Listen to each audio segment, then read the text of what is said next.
बहुत समय पहले अमेज़न के जंगल में पिंकी चिड़िया अपनी माँ टुनटुनी चिड़िया के साथ रहती थी। एक बार टुनटुनी चिड़िया का पति बीमार पड़ गया और कुछ ही दिनों में उसकी मौत हो गई। हे भगवान, ये तुमने क्या कर दिया? मेरे हंसते खेलते घर को उजाड़ दिया। टुन्नू, अब मैं तुम्हारे बिना कैसे रहूं?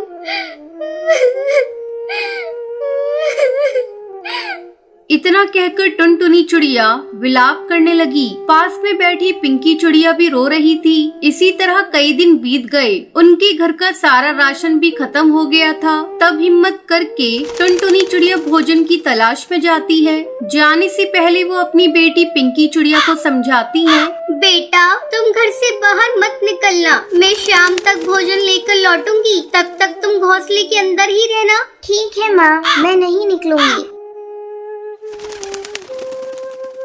टुनटुनी चिड़िया के जाते ही हरी ताई का बेटा मिट्ठू तोता टुनटुनी के घर आता है। अरे पिंकी, चला चलकर खेलते हैं। जब से तेरे पापा गुजरे हैं तू खेलने के लिए नहीं आती है। नहीं मिट्ठू, मैं खेलने नहीं जाऊंगी। मेरी माँ ने मुझे घोंसले से बाहर निकलने को मना किया है। पिंकी, तू अपनी माँ से बहुत डरती है। तू चल, तेरी माँ के वापस लौटने से पहले हम लोग खेलकर वापस चले आएंगे। और मिट्ठू तोता के बार बार जिद करने पर पिंकी चिड़िया उसके साथ खेलने के लिए चली जाती है।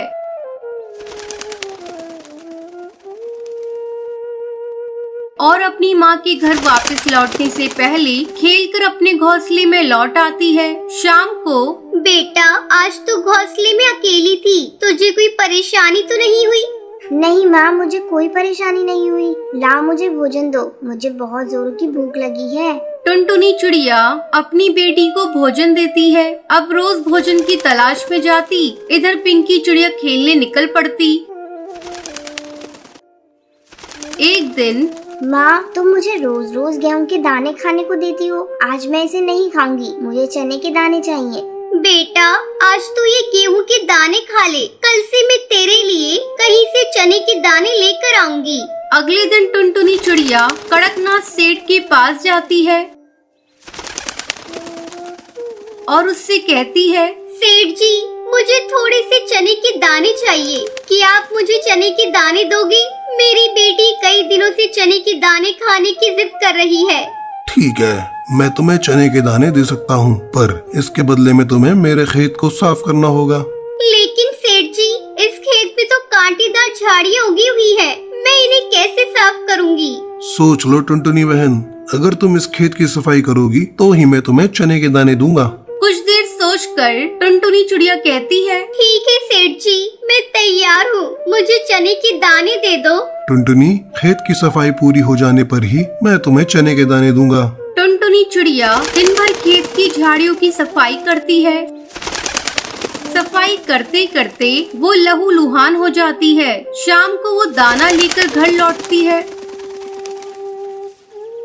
पिंकी बेटा, ये ले, मैं तेरे लिए आज चने के दाने लाई हूँ। पिंकी चिड़िया चने के दाने बड़े चाव से खाने लगती है। टुनटुनी चिड़िया अपनी बेटी को बड़े प्यार से खाते हुए देख रही थी। हे भगवान, मेरी बच्ची की खुशी के आगे मेरे जख्म कोई मायने नहीं रखते। मैं अपनी बेटी को दुखी होते कभी नहीं देख सकती। टुनटुनी चिड़िया ऐसे ही मेहनत मजदूरी करके अपनी बेटी को पाल पोस कर बड़ा करती है। इस कहानी से आपको भी सीख लेनी चाहिए। माता पिता का प्यार बहुत ही भाग्यशाली लोगों को मिलता है, लेकिन जब उनकी उम्र बढ़ जाए तो उन्हें उतना ही प्यार करना हर बच्ची का कर्तव्य है।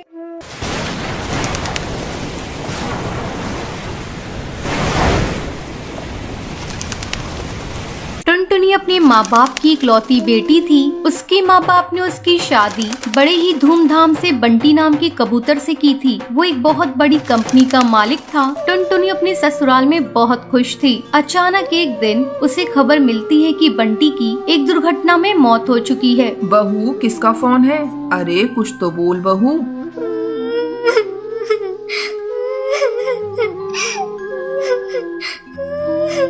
माँ जी, सब खत्म हो गया। सब बर्बाद हो गया माँ जी। बंटी की तेज तूफान आने के कारण मौत हो गई माँ जी। बहू, तुझे गलत जानकारी मिली है। कोई तुझसे मजाक कर रहा होगा। ला दे फोन, मैं बात करती हूँ। बबली अपनी बहू टुनटुनी के हाथ से फोन ले लेती है।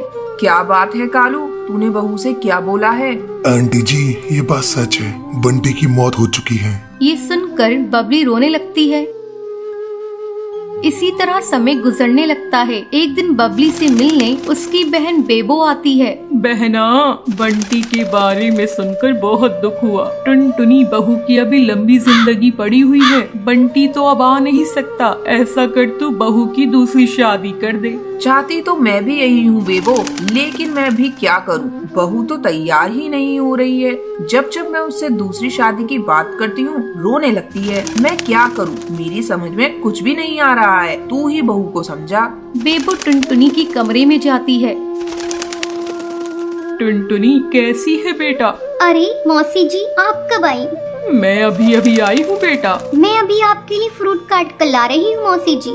बेटा तू मेरे पास बैठ, मुझे तुझसे कुछ बातें करनी है। क्या बात है मौसी जी? देख टुनटुनी, तेरी अभी बहुत लंबी जिंदगी है, तो मेरी बात मान, दूसरी शादी कर ले। अब बंटी तो वापस आ नहीं सकता। मौसी जी, आप ऐसी बातें मत कहिए। मैं बंटी को कभी भुला नहीं सकती। मैं दूसरी शादी अब नहीं करूँगी। देख टुनटुनी, मैं तेरे भले के लिए कह रही हूँ। तू तो जानती है ये दुनिया कैसी है। मौसी जी, मैं दुनिया के बारे में नहीं जानती। अब मैं माँ जी के साथ ही अपने जीवन को बिताना चाहती हूँ। बंटी ही उनका एकमात्र सहारा था, वो तो चला गया। अब मैं माँ जी का सहारा बनूंगी। अगर आप लोग चाहती है कि मैं खुश रहूँ, तो आप लोग मेरा एडमिशन किसी कॉलेज में करा दीजिए। मैं आगे पढ़ना चाहती हूँ। ठीक है बहू, तू जैसा ठीक समझे। मैं तो तेरे भले के लिए कह रही थी।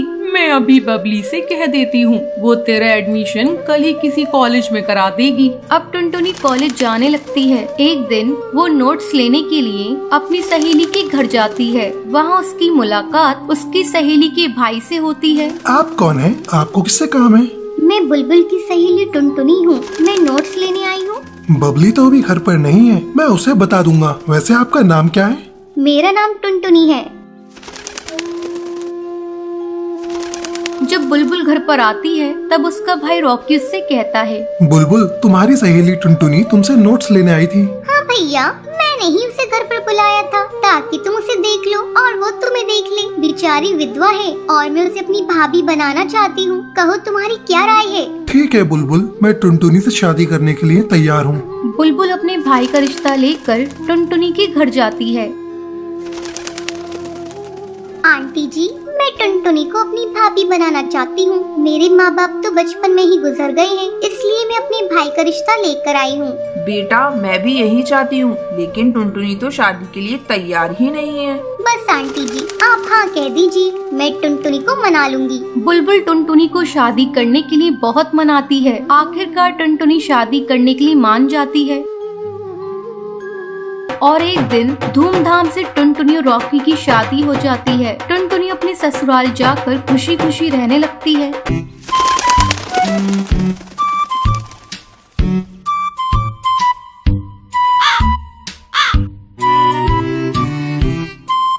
एक जंगल में कल्लू नाम का एक हलवाई था। वो बहुत ही लालची था। वो कद में जितना छोटा था, शरीर से उतना ही मोटा था। उसकी तोंद बड़े मटके के आकार की थी। उसकी मिठाई की दुकान बहुत मशहूर थी। वो मिठाई बेचकर खूब पैसे कमाता था, लेकिन अपने लालची स्वभाव के कारण वो मिठाई में बहुत मिलावट करता था। मिलावटी मिठाई के दाम भी ऊंचे रखता था और किसी भी ग्राहक से ज्यादा पैसे वसूलने की कोशिश करता था। वो लालची होने के साथ साथ बहुत मीठी मीठी बातें करके पक्षियों को उल्लू बनाता था। एक दिन कुछ मिठाई लेने के लिए ग्राहक उसकी दुकान पर आए। तब उसने अपनी तोंद पर हाथ फेरते हुए कहा, आओ टुनटुनी बहन आओ। बहन, सारी की सारी ताजी मिठाइयाँ हैं। लड्डू, बर्फी, जलेबी, बर्फी, पेड़ा, गुलाब जामुन सब ताजे ताजे हैं। बोलो क्या क्या लोगे? कितना तोलूं? टुनटुनी ने कहा, कल्लू भाई, बड़ी महंगी रहती है तुम्हारी मिठाई। कल्लू हलवाई ने मुस्कुराते हुए कहा, बहन टुनटुनी, ऊंचा दाम अच्छा नाम, ऐसी मिठाई पूरे जंगल में नहीं पाओगे। पेड़े और बर्फी तो बिल्कुल शुद्ध खोए की बनवाता हूँ। कल्लू भाई, ये पेड़ा तो आज का बना हुआ नहीं लगता है। कल्लू हलवाई ने टपाक से कहा। अजी टुनटुनी बहन, ये पेड़े अभी अभी ताजे बने हुए कारखाने से लाया हूँ। खुशबू से अंदाजा लगा लो मेरी बहन। इस प्रकार से वो अपनी बासी मिठाइयाँ भी बेच लेता था। कल्लू मिठाइयाँ बेचकर बहुत पैसे कमा रहा था, फिर भी उसके मन में और लालच आता गया। उसने एक दिन खोए के एक व्यापारी से संपर्क किया जो मिलावटी खोए का व्यापार करता था। हलवाई ने उससे मिलावटी खोया खरीदना शुरू किया। उसे मिलावटी खोया आधे से भी कम दाम में मिल जाता था और वो उससे मिठाई बनाकर बहुत पैसे कमाता था। इस प्रकार वो पक्षियों की सेहत और धन दोनों के साथ खिलवाड़ कर रहा था। कल्लू हलवाई की पत्नी ने एक दिन उसे टोका और कहा, आप ऐसा मत कीजिए, ये मिलावटी खोया आपके लिए बहुत बड़ी मुसीबत खड़ी कर सकता है। कल्लू ने गुस्से में आकर अपनी पत्नी से कहा, तू मेरे काम में टांग बतड़ा, व्यापार में ये सब कुछ करना पड़ता है।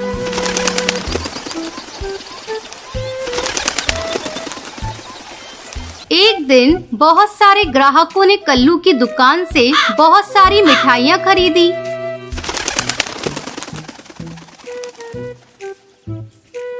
कुछ घंटों के बाद जंगल में बहुत सारे पंछी को फूड पॉइजनिंग हो गई, जिसने कल्लू की भी मिठाई खाई। वो सभी बीमार होकर हॉस्पिटल पहुंच गए। ये खबर पूरे जंगल में फैल गई।